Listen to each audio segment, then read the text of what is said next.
First of all, let me say that, of course, protectionism is not something that we like at the WTO, so we hope we won't see much of that.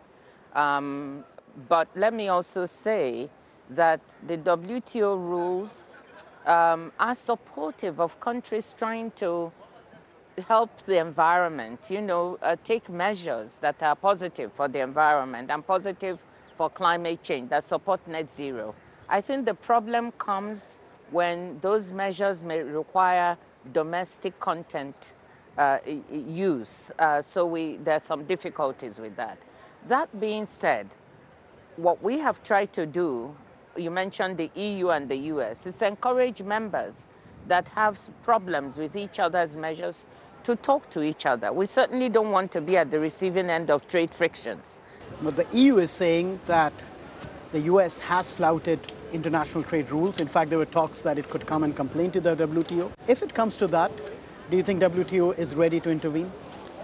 What we have said to the EU and the US is very much we hope it doesn't come to that, because we actually think that it's more productive to have solutions before coming to the WTO. Of course, the WTO dispute settlement system is there for all members to use, but we're really saying before coming to the formal system, the WTO rules also provide for members to dialogue, to use third-party mediation or arbitration to try and solve the problem.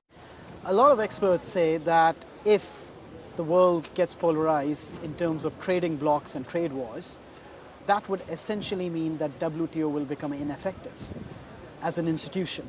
Is that a concern for you? No, in the sense that I don't think the WTO will become ineffective. But what is a concern to me is the polarization and fragmentation. And let me say why. We've done work at the WTO to simulate what would happen if the world became polarized or broken into two trading blocs. And it shows there would be a 5% loss in global GDP in the longer term. That's a huge loss. So fragmentation is a net loss to the world. Even though we see these geopolitical tensions, one thing that we do see is that trade on the ground, what businesses and consumers are doing, is showing something slightly different. If you remember, a few days ago, the Commerce Department of the US announced the number for two-way trade between China and the US at 690.6 billion, almost the same as the peak pre-pandemic in 2018 of about 682 billion. So trade is happening on the ground. So again, let's not get ahead of ourselves.